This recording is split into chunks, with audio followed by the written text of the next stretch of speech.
Los villanos son una de las cosas que más gustan a los fanáticos del anime, y muchas veces la gente suele sentirse mucho más identificada con el villano de la historia que con los héroes, sobre todo los chavales incels que no han sentido ninguna clase de afecto del prójimo en su vida.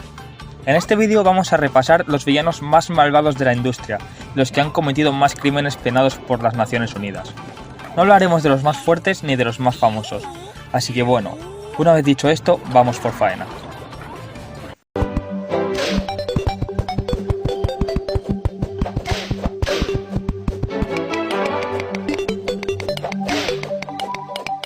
Empezaremos la lista con el que posiblemente sea el villano más mainstream de este recuento. Hablo ni más ni menos que de Freezer.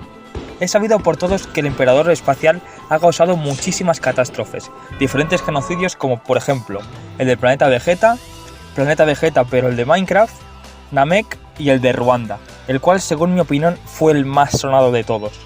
Pero la cosa no para ahí. Mientras hacía todo eso, él iba con los labios pintados y teniendo manerismos afinados, para así dar una mala imagen al colectivo LGTB.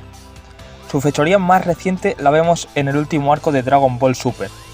Freezer adopta la transformación de Black Freezer para así poder decir la N palabra sin ningún tipo de consecuencia.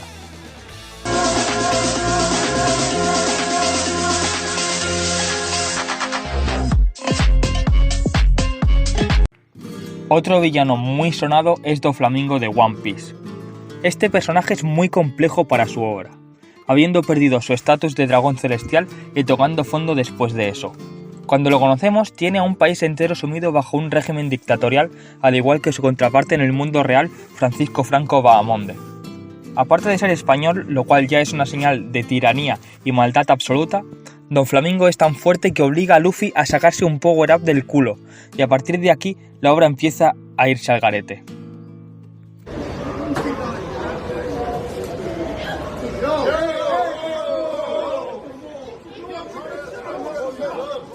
JoJo's es conocido por tener muy buenos villanos, como por ejemplo Kira Yoshikage o Enrico Pucci, el cual es con diferencia el mejor personaje de la obra, y soy literalmente yo, pero bueno, ese no es el caso ahora. En cuanto a maldad se trata, no podemos hablar de otro que no sea Dio. Literalmente en su primera aparición le da un rodillazo a un perro y luego lo mete en un incinerador para hacerse un asado con él. Por si fuera poco, se gana el afecto de su padre adoptivo para luego matarlo envenenándolo lentamente. Yo empatizo muchísimo con Jonathan, ya que yo mismo viví una situación similar hace unos años y no puedo ser objetivo en este caso. Así que jódete Dio, eres lo peor que ha parido la industria de no ser por los siguientes puestos.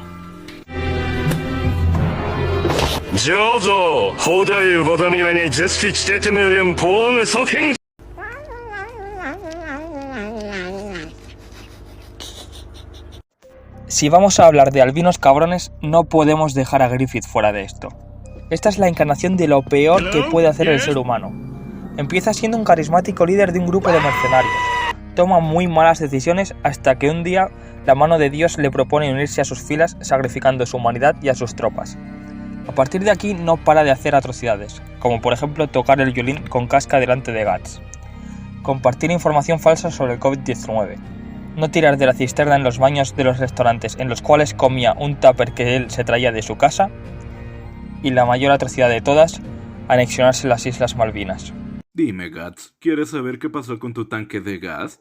Muy bien, te lo diré.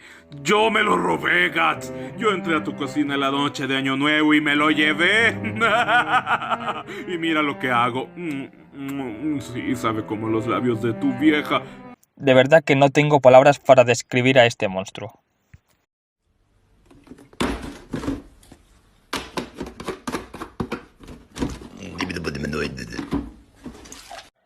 Elon Musk es uno de los villanos con el peor tipo de maldad que puede existir. Desde un principio ha intentado dar una imagen de héroe.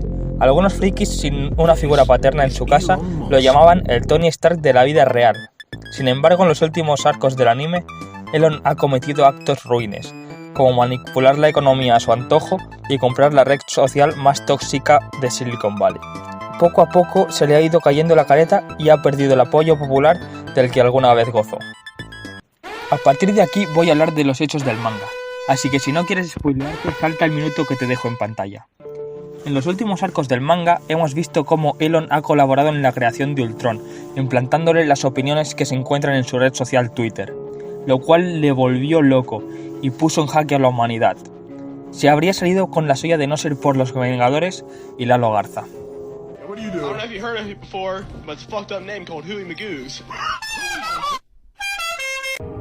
Me dicen Dai no es malvado per se. Su forma de hacer daño es algo caótica debido a su habilidad para deformar la realidad. Si una obra es buena pero a Dai no le gusta, cagaste. La obra pasará a ser considerada mid, y el hecho de ser fanático de esta pasará a estar considerado ser una lacra para la sociedad. Yo mismo viví en mis propias carnes el daño ocasionado por el poder de Dai, el día en que criticó Re:Zero. Yo te maldigo, Dai. Hasta que no aprenda a controlar su poder, seguirá siendo un peligro para la humanidad y por eso le doy el top 2.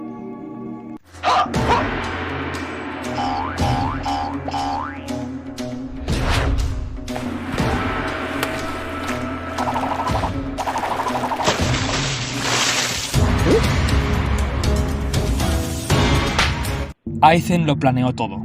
Esta es una frase muy popular entre los fanáticos de Bleach. Pero hay una mente maestra muchísimo más desquiciada que la de Aizen, y ese es ni más ni menos que Vladimir Putin. Para que entendáis por qué está en el top 1, os voy a tener que explicar su plan maligno, así que prestad atención.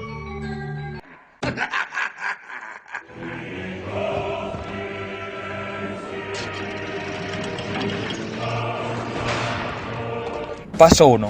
Invadir Ucrania. Usar las tropas de la forma más estúpida e ineficiente posible. Paso 2. No usar apoyo aéreo y abandonar una gran parte del equipo en el territorio enemigo. De todas formas, es lo que se iba haciendo toda la vida.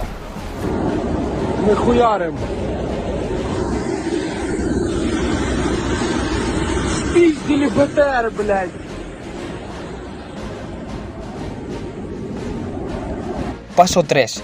Retirarse del país eventualmente sin conseguir ningún objetivo para que Ucrania piense que puede vencerte por sí sola. Paso 4. El resto de los países de la OTAN verán lo ridículo e inútil que es Rusia. Paso 5. La OTAN se disuelve, ya que ahora ningún país le teme a Rusia y nadie quiere soldados estadounidenses en su territorio. Paso 6. Invadir toda Europa sin ningún tipo de problemas.